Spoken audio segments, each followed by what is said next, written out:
Let's be serious. At one time or another, you were more interested in the villain of the movie than you were the hero. There are so many villains played by great actors that they just cultivate the audience and make the audience wanting more. So I figured I'd throw my hat in the ring and give you my opinion on my top 10 movie villains. Let's get to it. Detective! You're looking for me. David Fincher 7's main antagonist, John Doe, is a serial killer hell-bent on savagely punishing those who've committed the 7 deadly sins, as well as bringing attention to the evil in the world, because he believes the world has grown apathetic. Played by Kevin Spacey and only appearing in 20 minutes of a 20-hour movie, John Doe leaves the viewer wanting to know more about him.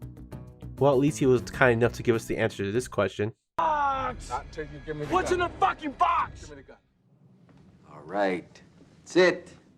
I only count 9 votes, Mr. McMurphy. He only counts 9. Only 9. It's a landslide. There are 18 patients on this ward, Mr. McMurphy, and you have to have a majority to change ward policy. So you gentlemen can put your hands down now. A cold, heartless tyrant, whose behavior could have been caused as a stint as a World War II nurse. Nevertheless, Nurse Ratched abuses her power of patient medication, patient privileges, and downright humiliates her patients to everyone. Played by Louise Fletcher in the 1975 edition of One Flew Over the Cuckoo's Nest, Fletcher's performance leaves the viewer despising her and hoping for a patient revolt.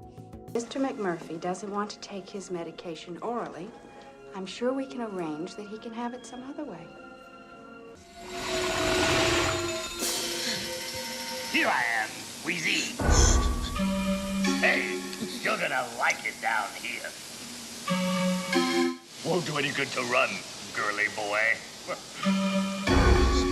See you in your dreams. Coming to the big screen from the mind of horror king author Stephen King, Pennywise the Clown is an eternal being that preys on the fears and lives of children and people of Derry. Pennywise can be seen both comedic and downright terrifying. It doesn't matter which version you prefer, but without a shadow of doubt, they're both terrifying in their own portrayals. One thing is certain, no matter which one you choose, they both leave you uneasy when looking into the sewer drain. Hiya, Georgie. A nice boat. Do you want it back?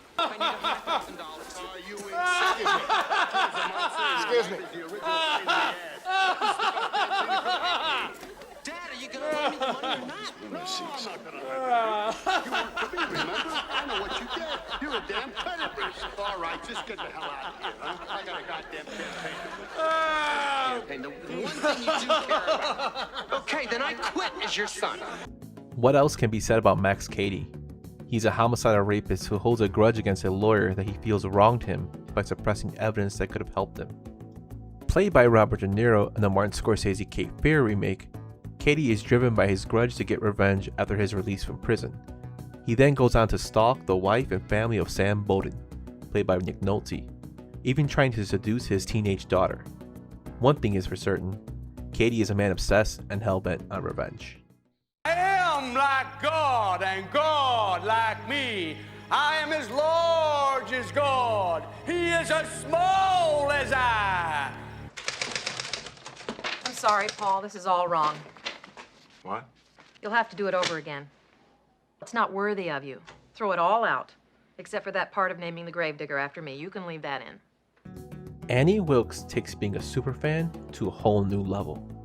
A nurse by training, she has become one of the stereotypes of a nurse being a torturer as well as an angel of mercy.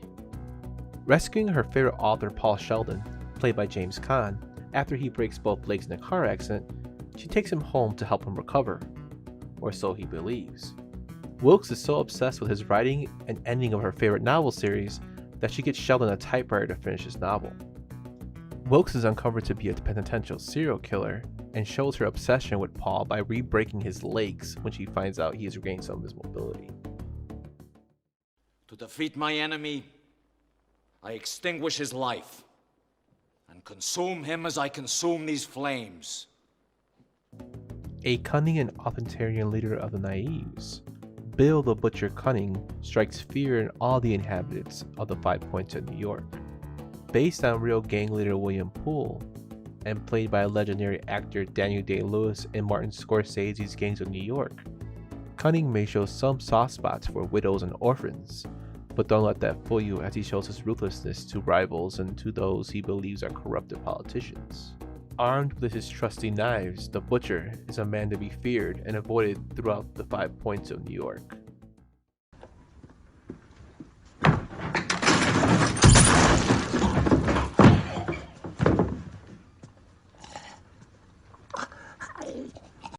The mysterious hitman Anton Chigurh, played by Javier Bardem, in the Coen brothers film adaptation of No Country for Old Men.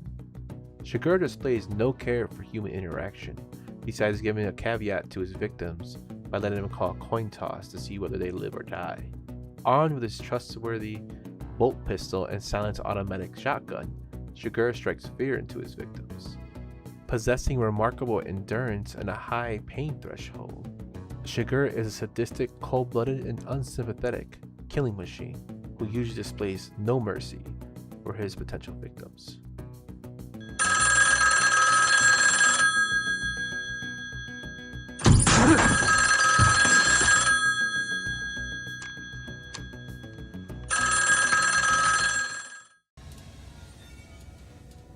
There is another organism on this planet that follows the same pattern. Do you know what it is? A virus. Human beings are a disease, a cancer of this planet. You are a plague, and we are the cure. In the Matrix universe, machines rule and humanity is enslaved as a bioelectrical power source for them to live on. Agent Smith, played by Hugo Weaving, is a human-loathing leader of the computer program agents that police and control the Matrix. Smith hates humans, comparing them to parasites that use up all resources. Smith's hate and rage for humanity even overspills into his hatred for machines and the Matrix, as he becomes a self-replicating virus that is even able to escape to the real world. Knowing this, there is no Geek Squad member or antivirus that can help save you with that. Sometimes men just want to see the world burn. The Joker, played by Heath Ledger, is displayed as a manipulative and ruthless criminal. Appearing sometimes to be comedic, the Joker is unpredictable and sometimes impenetrable to attacks. Leaned on by the mob to take out Batman, the Joker uses his brilliant schemes of kidnapping people, manipulating people, and killing people to try to get the job done. Not much is known about the Joker. However, sometimes he does give caveats to those questioning how he got those scars. Blade in my mouth. Let's put a smile on that face.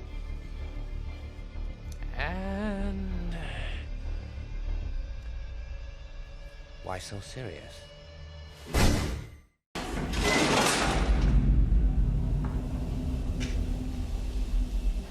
A census taker once tried to test me. I ate his liver with some fava beans and a nice Chianti. Hannibal Lecter is a brilliant psychiatrist that is a psychopathic serial killer with a taste of human flesh. Played by Sir Anthony Hopkins, Lecter is an evil genius who can manipulate his victims and even law enforcement agents as well. Although very brilliant, Lecter shows his brutality when he escapes from captivity by beating his guards to death and listening to classical music. Lecter fascinates the viewer but leaves the viewer feeling a little more uneasy about going to a psychiatrist. So that's my top 10 list. What's yours? The beauty of this is that it's your own personal list, so there's no wrong answers. So be sure to leave yours in the comments so I can check them out. But anyway, as always, thank you so much for watching and have a great rest of your day.